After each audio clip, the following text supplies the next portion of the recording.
साहिबा ने बताया कि जो बच्चे बचपन में वालिद की शफकत से महरूम हो जाते हैं उन्हें यतीम कहा जाता है।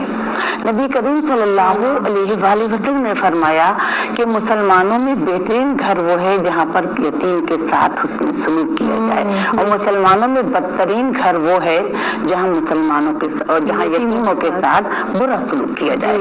नबी करीम सल्लल्लाहु अलैहि वसल्लम ने इरशाद फरमाया कि जो शख्स किसी यतीम के साथ नेकी और भलाई करेगा अल्लाह ताला उसे जन्नत में दाखिल फरमाएंगे। नबी करीम सल्लल्लाहु अलैहि वसल्लम ने इरशाद फरमाया कि जो शख्स महज अल्लाह की रज़ा और खुशनुदी हासिल करने के लिए किसी यतीम के सर पर दस्ते शफकत रखेगा तो परवरदिगार आलम उसे जन्नत में दाखिल करेंगे। नबी करीम सल्लल्लाहु अलैहि वसल्लम ने इरशाद फरमाया कि मैं और सेहा रुखसार रखने वाली औरत जो है वो जन्नत में साथ साथ दाखिल होंगे। तो यहाँ वजाहत की सेहा रुखसार रखने वाली औरत वो है जो जवानी में बेवा हुई, जिसके बच्चे छोटे छोटे थे और हुस्न में यकता थी, लेकिन उसने अपने यतीम बच्चों की परवरिश के लिए दूसरा निकाह नहीं किया, अपनी ख्वाहिशात को काबू में रखा तो और अल्लाह ताला ने उसको इसका अजर अता फरमाएगा, दीन में भी और दुनिया में भी। ज़रा अपने नफ्स को कंट्रोल रखना और अपने बच्चों की परवरिश के लिए अपनी तमाम खुशियों सारी ख्वाहिशात को कुर्बान कर देना। देखिए बशीर बिन अकर फरमाते हैं कि जंगे ओहद में नबी करीम सल्लल्लाहु अलैहि वसल्लम से मेरी मुलाकात हुई तो मैंने कहा या रसूल अल्लाह मेरे वालिद मोहतरम कैसे हैं? तो नबी करीम सल्लल्लाहु अलैहि वसल्लम ने फरमाया कि वो तो शहीद हो गए, अल्लाह उनके दर्जात बुलंद फरमाए। तो मैं ज़ारो कतार रोने लगा तो आका दो जहां सल्लल्लाहु अलैहि वसल्लम ने मुझे सीने से लगाया, मुझे दिलासा दिया, मेरे सर पर दस्ते शफ़क़त रखा, मुझे अपनी सवारी पर सवार किया और कहा क्या तुम नहीं चाहते कि मोहम्मद तुम्हारा बाप हो और आयशा तुम्हारी माँ हो? तो मेरी उन्होंने परवरिश की। नबी करीम सल्लल्लाहु अलैहि वसल्लम सहाबा इकराम के साथ तशरीफ फरमा थे, माज बिन जबल भी उनके साथ तशरीफ फरमा थे।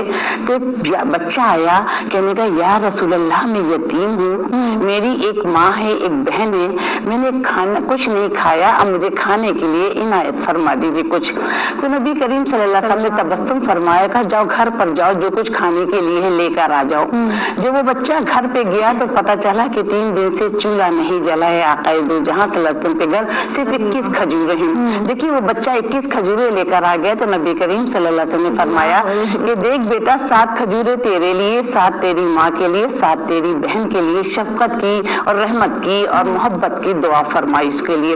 जब वो बच्चा जाने लगा तो हजरत माज बिन जबल जो नबी करीम सल्लल्लाहु अलैहि वसल्लम के साथ बैठे थे उठे चुपके से और बच्चे के सर पर शफकत से हाथ फेरा और फिर आकाए दो जहां सल्लल्लाहु अलैहि वसल्लम के पास आकर बैठ गए। तो नबी करीम सल्लल्लाहु अलैहि वसल्लम ने फरमाया कि माज तुम उठकर क्यों गए थे? तो हजरत माज बिन जबल ने कहा कि अल्लाह के रसूल शफकत की नियत से उठ कर गया था।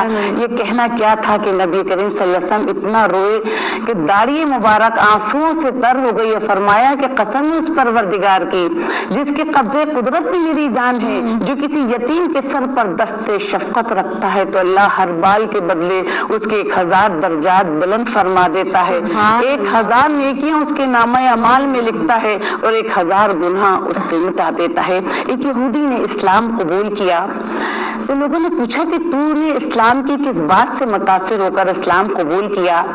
तो उसने कहा कि नबी करीम सल्लल्लाहु अलैहि वसल्लम मजलिस में तशरीफ फरमा थे, लोग जौकदर जौका रहे थे, मैं भी वहां पर गया तो एक शख्स आया और कहने लगा कि ए अल्लाह के रसूल मेरा बच्चा 3-4 दिन से खोया हुआ है, आप दुआ फरमाइए कि मेरा बच्चा मिल जाए।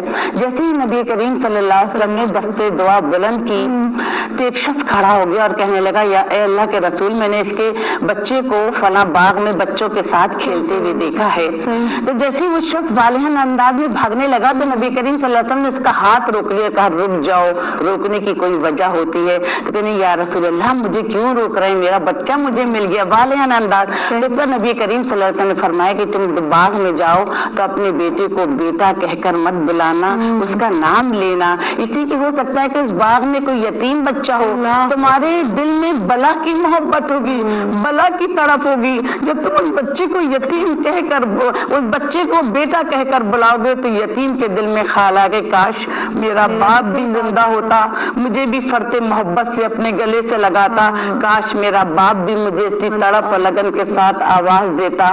तो इस इस्लाम की इस अदा ने इतना मुझे मुतासिर किया कि मैं इस्लाम की दौलत से माला माल हुआ। तो आक़ाए दो जहां सल्लल्लाहु अलैहि वसल्लम की यही तालीम है कि हम यतीमों का ख्याल रखें, उनके सर पर दस्ते शफ़क़त रखें, उनसे मोहब्बत से पेश आएं ताकि अपने आप को वो कहीं कम महसूस ना करें। सुभान अल्लाह, सुभान अल्लाह। एक वक्फा जनाब।